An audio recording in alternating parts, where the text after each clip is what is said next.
Hello, everyone. So I'm on a personal quest to try and create peace in this world. I'm doing this as a promise I made to my son to try and help the world for his brothers. I think if we can learn to accept others' perspectives, we can create peace. If you look around, there's an insane amount of division being pushed upon us. Those in power try to constantly divide and conquer us. And it works very well because the majority of society is always fighting and arguing. Everyone is mad because they are being forced to live by someone else's ways. Ultimately, we all just want the freedom to do our own thing and be left alone. The government creates broad laws that take our freedoms in an effort to make everyone the same. If we embrace our individuality and give communities more power to decide their own fate, we would ease the tension. So logically, freedom will create peace. Local communities should be able to decide their own ways of doing things as long as no one is harmed. The world seems like it is in a pretty bad place right now, and I'm just trying to create freedom and peace and do what I can to try and make things better. I decided to start doing philosophical interviews with random people from all walks of life. My hope is that we can all try to peacefully accept someone else's perspective that may not be our own. Just because someone has a different view as us doesn't mean we can't get along. We can just accept their perspective and move on. This world would be pretty boring if we were all the same anyways. I personally really enjoy talking about the deeper things in life and hearing other people's perspectives on life. I can't thank everyone I interview enough for having the courage to do these interviews. You guys are amazing. Please don't comment negatively, as we all have opposing views. I'll be happy to interview anyone, and it takes a lot of courage to do this. My number is 573-286-8316. I want to hear everyone's perspective, from the homeless to the famous and everyone in between. We all have fascinating stories and amazing dreams, and I love hearing all of them. At the end of it, we really aren't that different. So please, just listen to these interviews with an open heart and an open mind. We may not agree on everything by any means, but there's no reason we can't learn to accept others' views and try to create a little peace in this world. Thanks, everyone.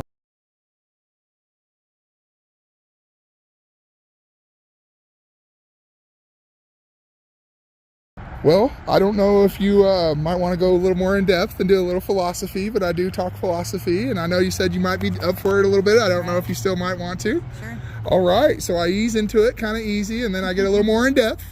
All right. So the first question is, what's your favorite song in the whole world? It just popped into my head when the levee breaks. Oh, I mean, Led Zeppelin, Led yeah, Zeppelin, getting yeah, let out. It's one of my favorites, but there's a couple worship songs that I've been rotating in and out.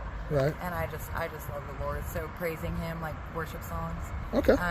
What are the songs? Specifically, anyone that really just speaks to your heart? I like more than... old, even though I'm from California, I like Appalachian music, Down to the River to Pray, and I sing that one to my dog all the time. Oh, really? Yeah. That's awesome. One Day I'll Fly Away. I do little tunes I hum to myself. But let me think. There's one that I think somebody, Brandon, I can't remember his last name right now, but he's real popular right now. I keep seeing him on YouTube, and it's That's Who I Praise. I can't think of it. Don't ask me. Oh, okay. I'm not doing it. All right, so I can go on to the next one. What do you think your dream place is? If you had a dream place to go and see anywhere in the whole world or even in the universe, where would you want to go? Outside. Fair enough. Fair enough. Wherever that is, which is everywhere. But right. I used to. People used to ask me that question. I've been asked that question before. If I could meet anyone or do it, and I think I would like to walk with Enoch. Oh, yeah. Okay. Yeah. Yeah. That sounds kind of. Where was that strange, at? The Enoch walk? No, Enoch is a he's in the Bible. Yeah. Wasn't that a different book or something, or the book of? No, he's in the Old Testament. Oh, and then okay. there's the book of Enoch, of course. I got you. But he's actually mentioned in the Old Testament. Oh, okay. Yeah. Enoch walked with God and then was no more. He was, I think, one of 3 people who didn't die physically and was transliterated to God without physically dying. Yeah. Wow. Okay, so my next question is, what do you think your best talent is in the whole world? Communication. I'm good at all kinds of things. All kinds of things. I can cook, drive, work on my car and garden and all kinds of different things. Just the best one out of all of them. That's what communicating. I got you. Awesome. If you had one superpower you could pick, any superpower, what would it be? Healing people. Oh, that's a beautiful one. Yeah. I love it. Healing people. I've asked a lot of people that question. I've never had anybody answer healing. Secondarily, shape-shifting. Shape-shifting and like what is her name, Mystique in the X-Men. Oh, like, yeah, yeah, yeah. Look like, because you could fit in with anybody and help people better that way. Right. Because sometimes people are a little put off by our appearance. Right. And so like sometimes when you look more similar to others, Right. It helps to, make yourself more relatable. So that would be my second one. The first one would be healer. Oh, that's awesome. That's beautiful. That's beautiful. This is my favorite question because it's so random. What is the most unexplained thing that you've ever seen in your life? Whether it's a ghost or an alien or a Bigfoot, chupacabra, anything where you're just like, I don't know what that was. And I love this question because even the person I asked, they don't know what it is, so nobody else knows what it is. And it's just, there's a lot of things we don't know or understand in this world. And what is the craziest thing that you ever seen and you're just like, I don't know what that was? Well, I didn't know what it was when it happened, but I figured it out later. Does that count? Yeah, fair enough, fair enough. So I was watching a meteor shower because I like to look at the stars a lot, and something was hiding behind my car, and I thought, I mean, what? I had never had any experiences like that. I spent a lot of time looking up at the stars. Never. And it was weird. I was even, I thought, what's going on right now? And before I knew in the Bible that angels always say, do not fear, this thing was talking to me in my head. And I thought, what? But the first thing it said to me was, don't be afraid.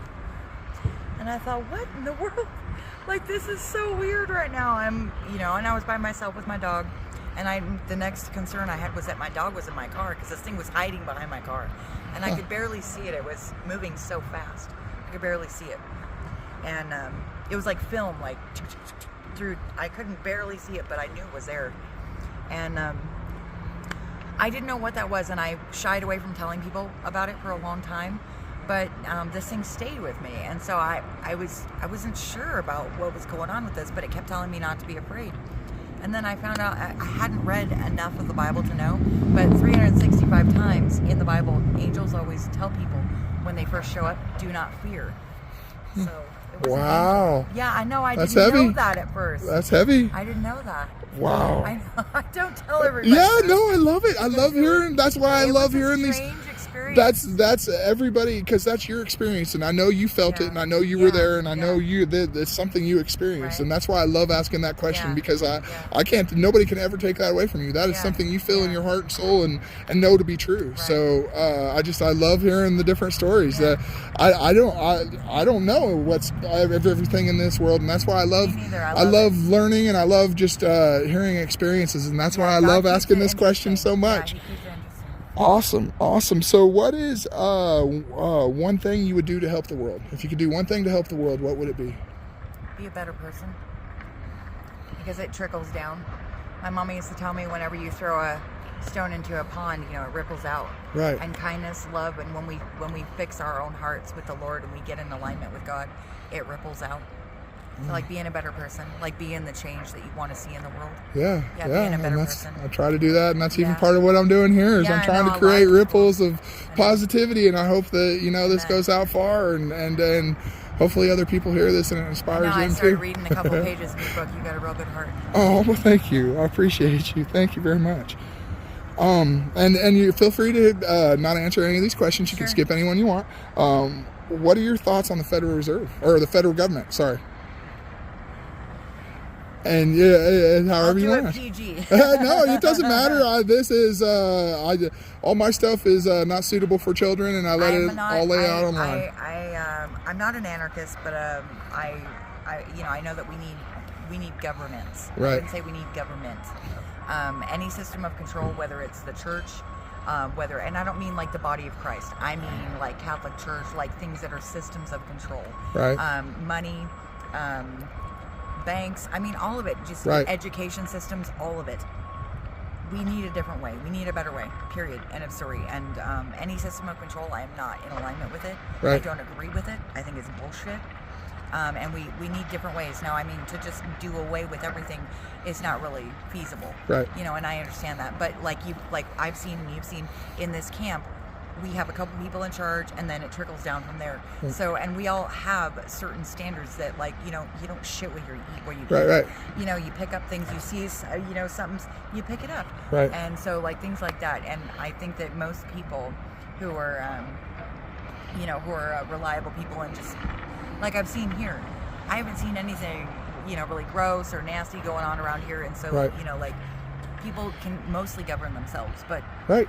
most of the country is, as far as in the United States, we're under these systems of control that are not doing us any good. No. I mean, I think for like the general public they are, but like, here, Yeah. there's nobody telling us what to do. There's no sheriff, there's no, Yeah. but we all respect each other, and we Yeah. come with a certain attitude, and we know that everybody's in it with each other.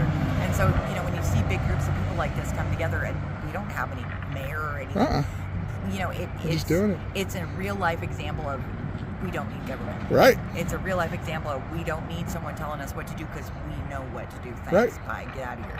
So, and then, the federal government's not here supporting us anyway. So, I think you're really going to like my book because I Amen. try to create solutions to that, and my solution is to do everything local, I agree. and that greed is inherent in mankind, and when you Amen. give one person too much power, eventually they have the chance to be corrupted. So if you can keep the power in the people's hands and keep it as small a government as possible, and just always, I believe in localism. I said Yep. screw the two-party system, Amen. and I created a thing I call localism, to where we just do things locally and basically secede from the federal government. Yep.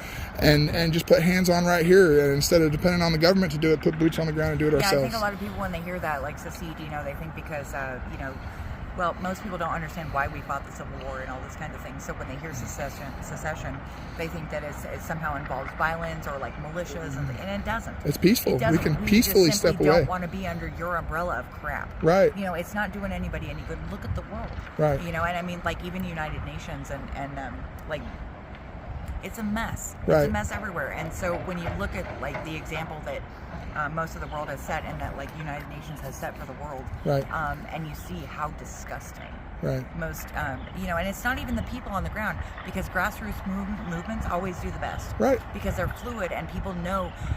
Like I couldn't tell what people needed. I mean, I could have watched the news or whatever, but Right. even the news wasn't reporting on it. No. But like you don't know until you're there. Right. And so for a lot of people to be throwing their opinions in when they don't really understand the issue Right. is part of the problem. And that's what we have with the federal government saying, Mhm. you do this, you do that, you do this, and we're going to tax you here and there and the other place. Well, yeah, but you don't have our best interests in mind. Right. And you're not here. So you don't know what the people need. You're just sitting up in an office where you don't have it. Like it's not a down-to-earth way to do things. Right. So, And they try to control us all on a broad level, and I think that that's what causes a lot of the conflict, is I that agree. everybody just wants the freedom to do their own thing and be Yeah. left alone. And when Yeah. we're forced to do something against our will, that's when the conflict comes. So if we can Yeah. rely on freedom, that's going to create peace in the world. And that's what my book was originally called, A Handbook to Freedom and World Peace.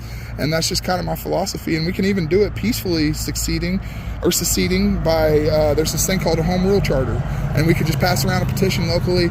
And once we pass the home rule charter, we can decide our own laws and our own ways of life Right. locally. And it's, I'm trying to do everything peacefully, and just but I just open up that conversation. I'm not saying my ideas are perfect, but I'm just trying to open up a different but you way gotta start of, somewhere, yeah, though, exactly. and like it really starts with a mentality. It starts in the mind, and things trickle down from there. And so, because we have the heart for freedom, and a lot of us, it's because we're God's people. When we, because wherever the Spirit of the Lord is, there is liberty. And so when we want liberty, we tend to congregate together. So, I mean, I'm from Santa Barbara, I'm here in North Carolina. Yeah. So, like we right. tend to get together, and I think that, because our hearts are in the right place, our minds go there too. Right. And then, it manifests itself in physical reality. Yeah, that's beautiful. That's beautiful. So I think I might know the answer on this next one, but I definitely love it, and I want to hear your perspective for sure. Where do you think we came from? I mean, I think we all came from the Lord, like in a Yep. really simple answer. Yeah. I think we all came But from the Lord. you can go as deep as you want. This is philosophy, and I love hearing the in-depth. Sometimes people want to do little quick things. I'm the opposite. I go way down the wormhole, and I'll sit and talk for hours. So when I remember when I turned about 40, my mother died. She was like, my best friend had died, and then my mother died because I had lost my whole bloodline stem. So, and I don't say that for sympathy or anything, but because it really gave me a different perspective on where we come from. And I kept saying, people kept telling me, you need to go find yourself, like I was having some midlife crisis or something. I said, but what nobody said to me was, you need to remember who you are. And that's where the Lord took me down several rabbit holes and taught me who I was before all of the conditioning, before all of the mentalities that are from the systems of control that we just previously talked about. Right. And education and all these things I had been taught that weren't doing me any good, and certainly by a trickle-down effect weren't helping the people around me. Right. So, I mean, but like very simply put, I think we all came from the Lord. Well, that's beautiful. I got 2 more questions here. What do you think the meaning of life is? To love one another. To love one another. I mean, it's the second commandment we were given. And although I'm deeply against religion, because it's another system of control, I am very much for God and the Word of God. And that's the second commandment that we're given, is to, love the Lord thy God with all your heart, mind, strength, body, everything you got. And secondarily, to love thy neighbor as you were loved by Christ. And it is not always easy, but when you find yourself doing things out of love, nothing feels like labor.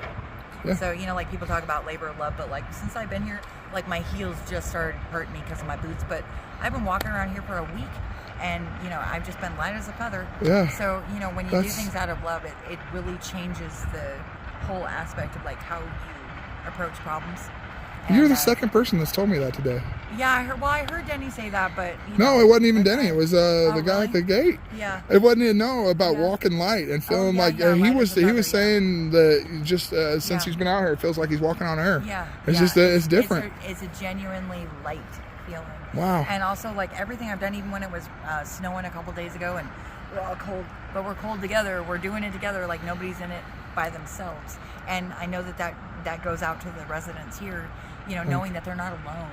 And like I was saying about presence, when you're not alone, you're more brave, you're more courageous, and you have more strength to do the things that you need to do.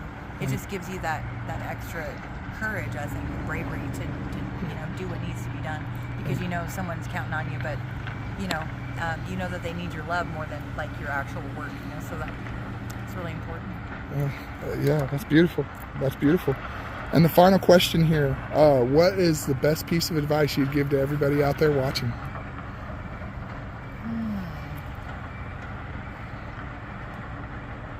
To walk with the Lord. And I'd say that genuinely, and like I said before, it's not about religion. It's not about religion. But walking with the Lord is the best thing. I mean, I gave my life to the Lord when I was a very young girl, but it took time in my life, and finally, like my whole bloodline, I lost 12 people in less than 5 years. And I had my dog, I had a car, and I had myself, and I had the Lord, and I just submitted my life to the Lord all over again. And it changed everything for me. It changed absolutely everything. I started reading the Word, keeping myself in the Word, and praying consistently, and talking to the Lord all the time, and listening, not just talking, but listening. And it made all the difference in my life. I mean, it changed everything from the inside out. It changed everything. It's literally the best piece of advice. Like, if I had children of my own, that would be the first thing I would do, is teach them about the Lord. It was the best thing my mom ever did for me, was introduce me to Jesus Christ. Well, that's beautiful. That would be my piece of advice. But like for the second, like from that, like to love one another, because that's what Christ taught us to do. Yeah. So like, even if you're not exactly in alignment with Jesus Christ yet, love one another. Yeah. It's the biggest thing. For sure. Well, I that's all I got, and I just I really appreciate you taking the time to come and talk to me, and for everything you're doing here. Thank you so much. I'm really grateful to have you here today.